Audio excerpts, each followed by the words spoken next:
In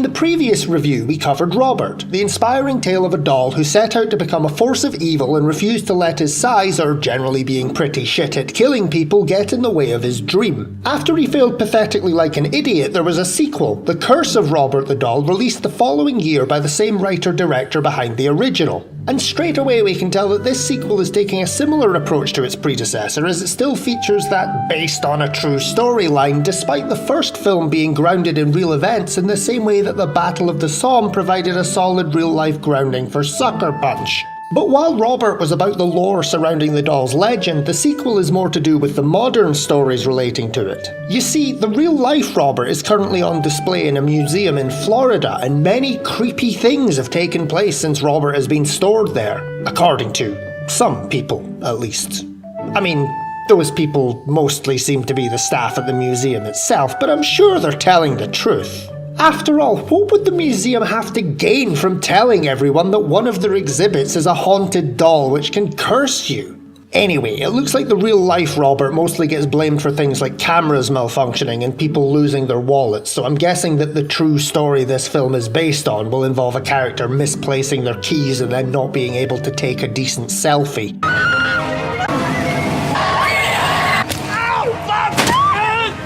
We begin with a shady deal taking place in an underground car park. This guy, who looks like a little brand Ray Wise, is buying Robert from a crooked cop who's smuggled him out of the evidence room. But hang on a second, why did the police have the doll in the first place? The cop says that the doll won't be missed because the case is closed, which means that it must have been removed by the police in the aftermath of the boy from the first film murdering his dad. But according to the subtitle before the epilogue, that murder took place 3 weeks after the family defeated Robert with a throwing knife. So apparently after nearly being murdered by this haunted thing, Jenny and her family decided that instead of destroying the doll, they'd just keep it around the house. Maybe they stuck it on the coffee table as a conversation piece during parties.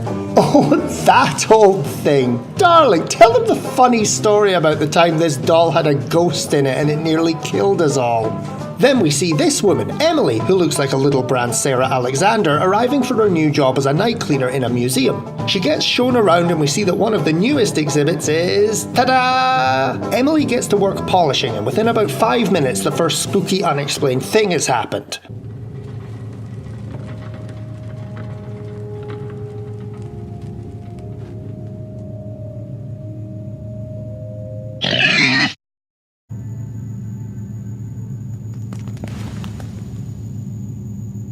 Then the next night she's cleaning Robert's exhibit and finds a handprint which seems to be on the inside of the glass. I'm not really sure why Robert's hands would leave oily smears on the window given that they're made of wood, but still, ooh, spooky. She walks off to mention it to her boss, but when they get back the handprints are gone and she comes across as being mental. You might recognise this as being the exact same trick Robert pulled with a mirror in the first film, and it really doesn't bode well if he's reusing his material already.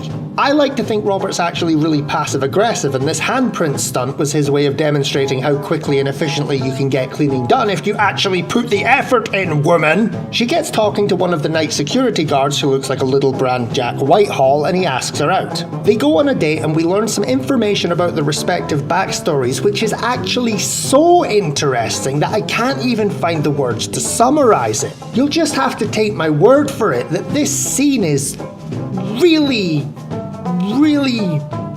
interesting.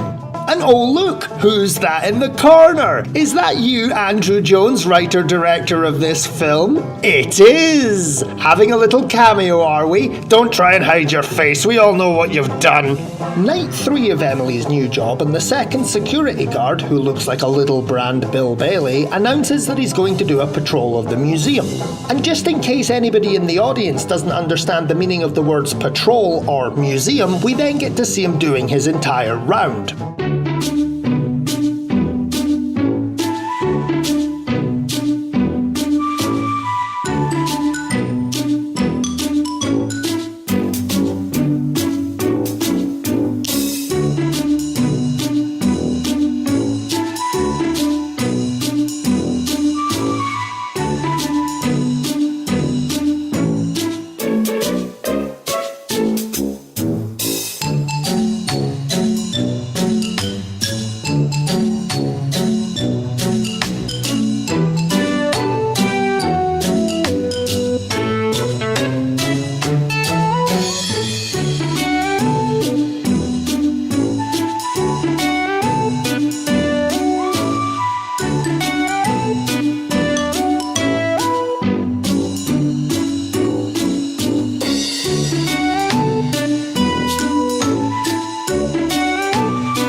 edit a bunch of separate scenes together into one, by the way. That was over 3 straight minutes of a bored man walking around shining a torch at things.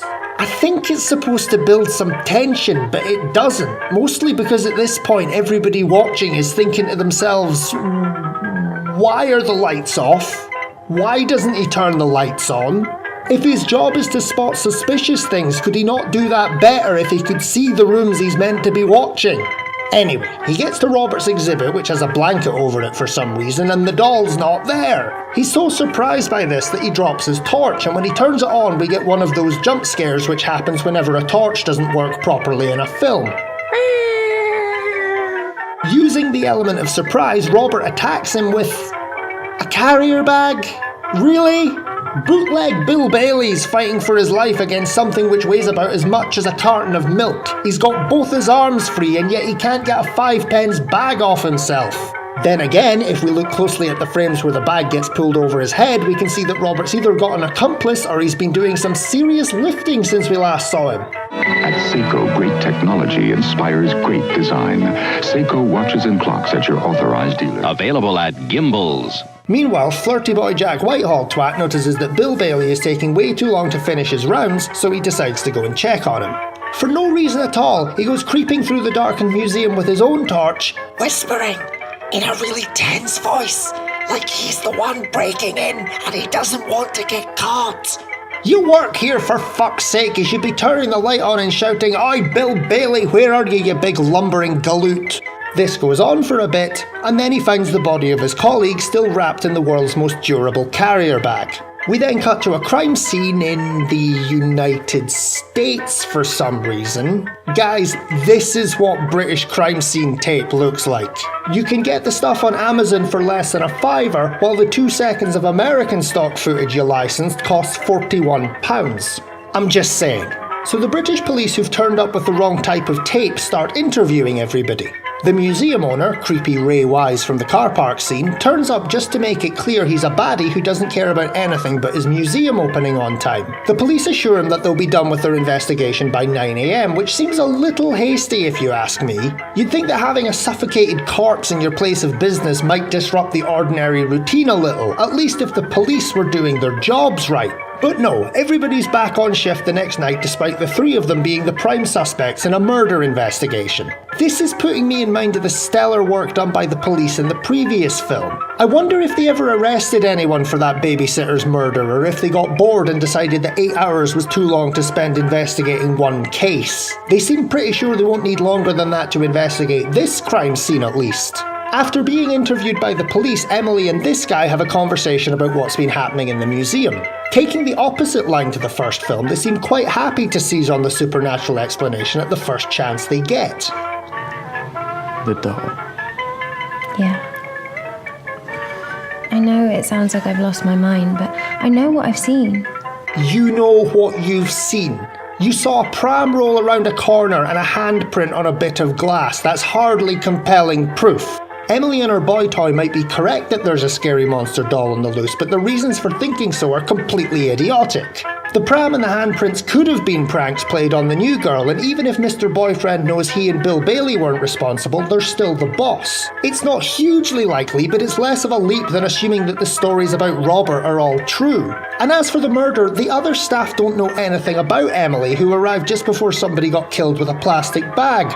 Somehow. Similarly, Emily doesn't know anything about the history of the 3 people who already worked at the museum. Maybe she arrived at the same time that the world's hairiest love triangle was reaching its tragic climax. Not to mention the more sensible possibility that Bill Bailey surprised an intruder, the intruder improvised a weapon and then escaped. There seem to be a lot of other possible explanations for what's happening here. Maybe you should at least consider them before making up your minds. You know, like real people would do.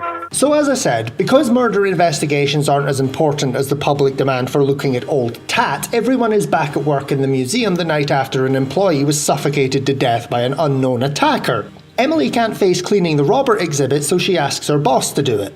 Nice, Emily. Really nice. You're convinced that Robert is responsible for the recent death, and so you send somebody else straight into his vicinity. Are you at least going to warn her to keep her eyes open for anything strange? No? Well, great job, because now she's dead. Hope you sleep peacefully with this woman's blood on your hands. This time the police take Emily and her boyfriend in for questioning since they were the only two in the museum at the time.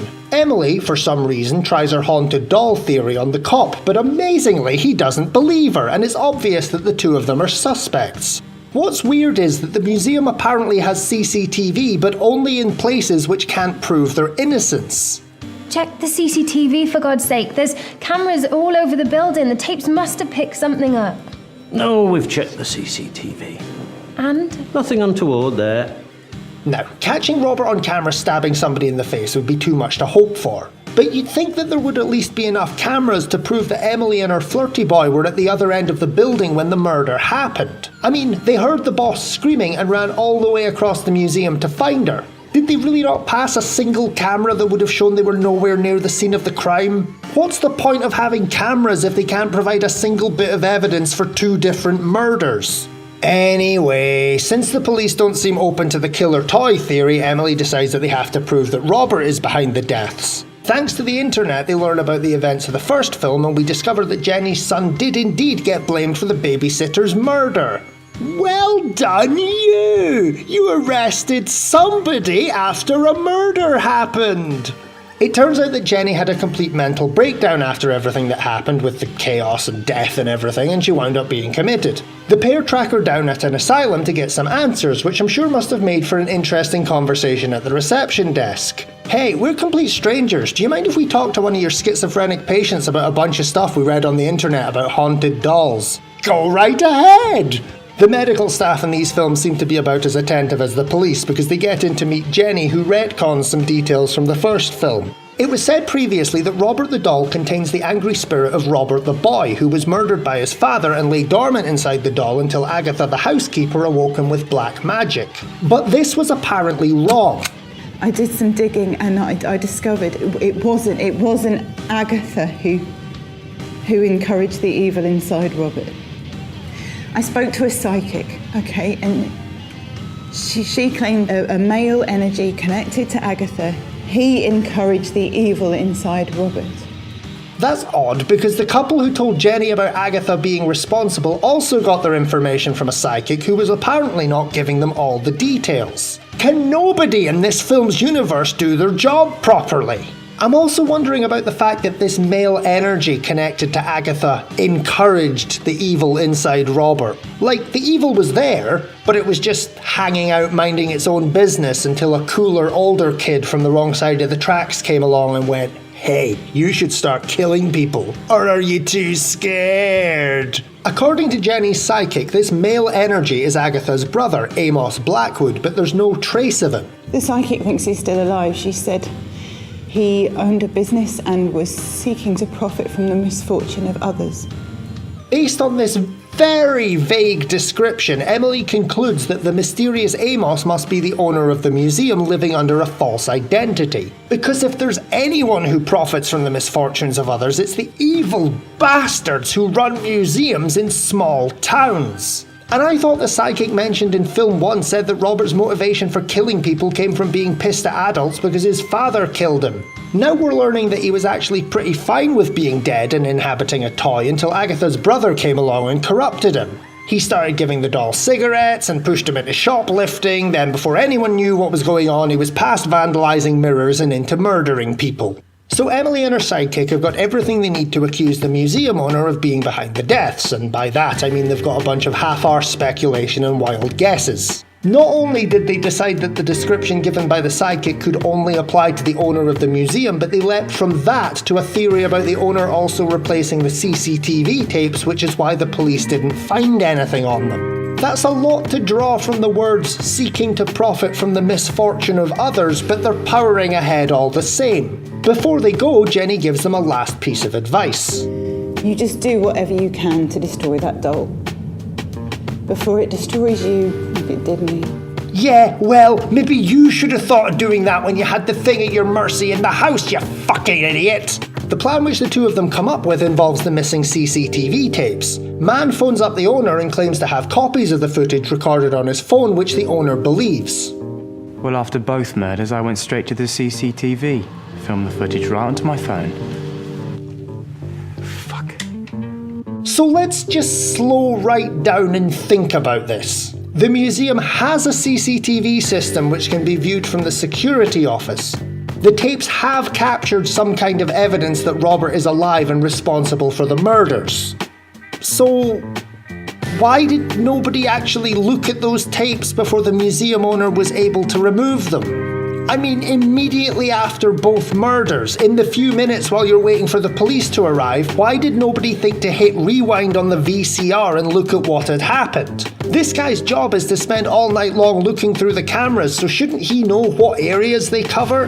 Not to mention that the police apparently took a while to even realise that the CCTV tapes might be useful to their murder investigation, giving the owner time to replace them.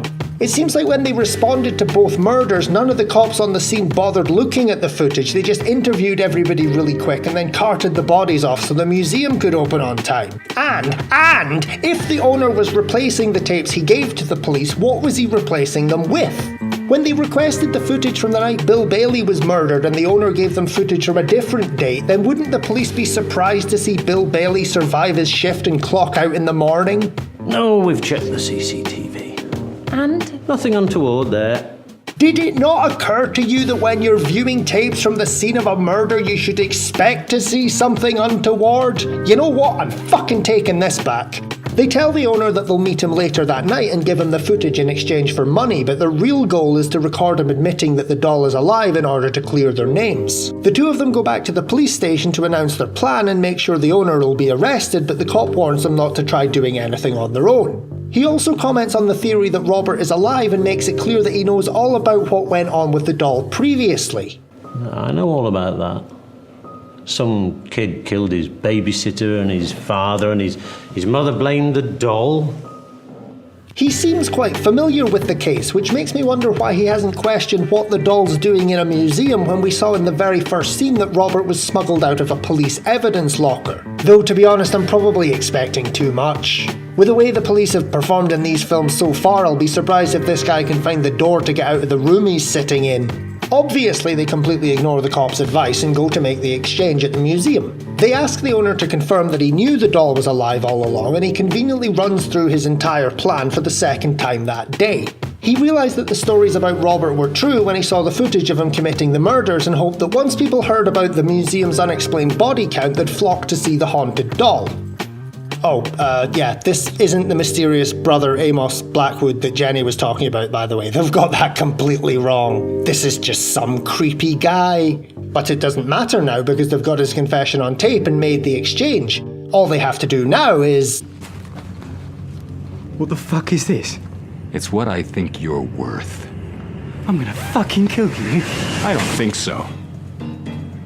Quick question. What the fuck are you doing? I thought the blackmail thing was just to prevent him from figuring out you were trying to get evidence from him. And what about the money? I needed to show that I had a motive that didn't involve the cops. Don't worry, I don't want his money. Yep, you definitely said that, and now here you are doing something which is not that. You have your evidence. You can just be like, oh, damn, I wanted to blackmail you, but it looks like you bested us. We'll be going now, not to the police station though. But before they can suffer the consequences of their fucking idiocy, Robert pops up and goes stab, which makes him go bang. The owner falls to the ground, and despite the fact that he's holding a gun, and despite the fact that he knows all about Robert, he just lies there going while he gets murdered. He already said twice that he was aware of Robert being a killer and didn't think having him loose in the museum would be a problem. You'd think that the owner would have at least locked the doll's cabinet or something so he couldn't do exactly this. Emily drags her boyfriend up and they run. They get to the door and find they're locked in because who fucking knows why. The owner was waiting for them when they arrived, so unless he locked the door behind them and then overtook them without being seen on the way to the meeting place, they must have locked themselves in somehow. Did Robert lock the door? Did the owner give Robert his own set of keys? Was this part of the deal? You kill my cleaners for marketing reasons and I'll let you stay out as late as you like? The lights go out and they blunder around in the dark for a bit until boyfriend collapses from his bullet wound. Then Robert pops up and kills him.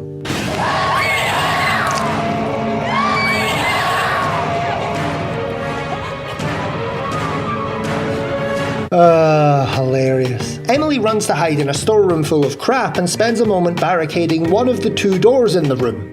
Just one though. Only one of the 2 doors, not both. Why would she barricade both doors? That's ridiculous. What's wrong with you? She suddenly gets a fierce look on her face and decides to go after the little wooden cunt, so when Robert pounces, for the first time we see how he fares in a straight fight with a full-sized adult.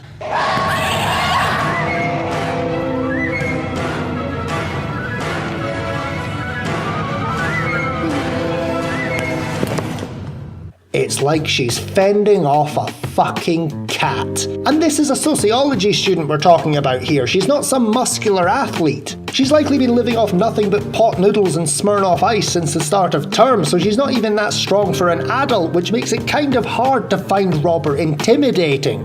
Emily seems to realise this and picks up a weapon in order to turn the tables on the doll, letting him wander around the museum while she waits in the dark to ambush him. And her plan goes...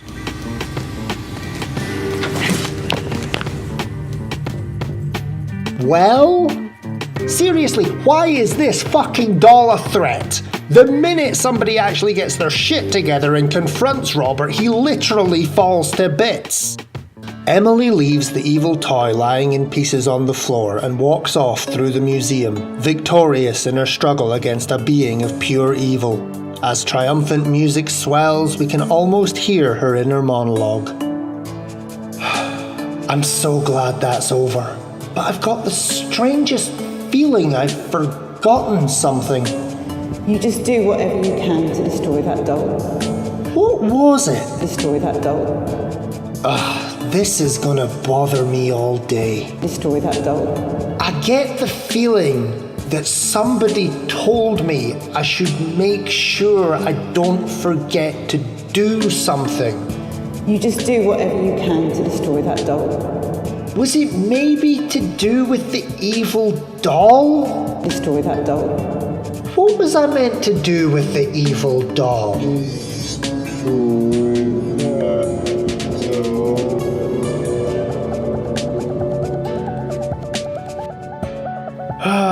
Maybe I'll sit here and try to remember. The cops burst in and Emily suddenly wakes up in the hospital because writing dialogue is hard. She's charged with the murders because she was the only one they found alive at the scene, and therefore she's guilty under the Process of Elimination Act of 1909. What they must think happened was she grabbed the gun off the owner in such a way that only his fingerprints were found on it, she shot her boyfriend in the leg, stabbed the museum owner to death, then cut her boyfriend's throat without getting any blood on her. Hey, shouldn't Flirty Boy have a recording in his pocket which captured the entire struggle? A recording which would show that Emily was helping her screaming injured boyfriend escape the museum when a mysterious attacker chased her off. The police in these films sure do great work! Then in the epilogue we finally meet Agatha's mysterious brother, Amos. It turns out that the male energy which the psychic mentioned, the one who encouraged Robert in his evil, was... Freddy Krueger? This guy, who makes haunted dolls and also apparently the masks from Beau Selecta. One of the cops who was helping to investigate Emily brings Robert to him in exchange for an envelope full of cash. How much of an evil doll black market is there in the British police? This film's bookended with cops making shady toy-related deals, so there must be a subreddit for it or something. Amos does a spell and Robert comes back to life. After the credits, we're promised that Robert will return in The Toy Maker, and oh boy, I can't fucking wait. My review of the first Robert film ended with a fair amount of praise for the restraint shown in keeping things grounded in what could realistically be accomplished. But this sequel is exactly the kind of film I had in mind when I was thinking of how badly the original could have turned out. It's like instead of applying the same caution he used before, Andrew Jones set out to make a more ambitious creepy doll film but didn't bother to think about how much more ambitious it should be. So while there's more horror moments and more of a body count, there's also a bunch of seriously dodgy character motivations, plot holes, and contradictions. They didn't have to go full-blown schlocky with this sequel, but they did, and it's a trend that only snowballs through the remainder of the franchise. The special effects are also pretty dire. In the first film, Robert was largely motionless since they seemed to be aiming for a low-key tension relating to what the doll might be capable of. It didn't really work, but it was a sensible thing for them to do given that their puppetry budget would have stretched to 2 fuzzy felt eyes and a sock. But here they've abandoned their coyness about having Robert move on screen in favour of saying, just keep your hand out his shot and wiggle the prop around a bit so it looks like he's walking. And of course, I can't mention this film's special effects without drawing attention to the makeup job on Amos the Toy Maker in his appearance at the end. If you were wondering, this isn't somebody who's been in an accident or otherwise melted a bit. He's supposed to look very old. The actor playing Amos is Lee Bain, who also appeared as the dad in the first Robert film. If you look at their career histories, you'll see that Lee Bain has appeared in almost every project which Andrew Jones has done, so this seems like it was a way for Jones to find a role for one of his regular actors. It's just that this role, there are real-life old men out there if you look, you know. Some of them even act. And if you're really adamant that you're going to give your friend a starring role as a recurring character and insist the character has to be twice the actor's age, you should at least make sure you've got the resources to pull it off. I mean, look at him! The fucking doll's got a more realistic skin texture than he does. I'm going to stop ridiculing these makeup effects now, not because it's beneath me, but because there's still 2 whole films remaining with this character and I want to save some of my material. In closing, let's recap what new things we've learned about Robert from this story. 1. Robert is still pretty feeble and there's no real reason to be scared of him, though he's apparently strong enough to push a screwdriver through a person's skull when he wants to. 2. When Robert gets cut in half, we see that he's full of chunky meat stuff, so he's at least semi-organic. That explains why he dies from physical damage, but it makes me wonder how the meat got there. Did the doll fill with meat when the ghost boy inhabited it, or was there meat there already? Oh, maybe that's why Robert's dad wound up murdering him. He was a fanatical vegan, and when he found out that his boy was smuggling ham inside his favourite doll, he drowned him in a river. 3. 5 people have now had every chance to destroy Robert and they've not bothered, despite having seen him for what he is. Maybe the only reason they haven't completely destroyed him is that after they saw how easily he could be defeated, they didn't feel threatened by him anymore.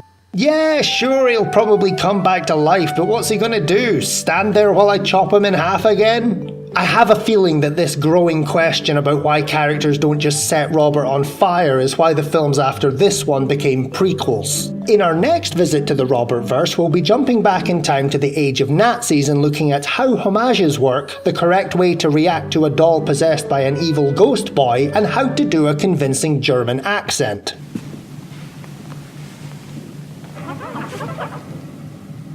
What the hell is going on?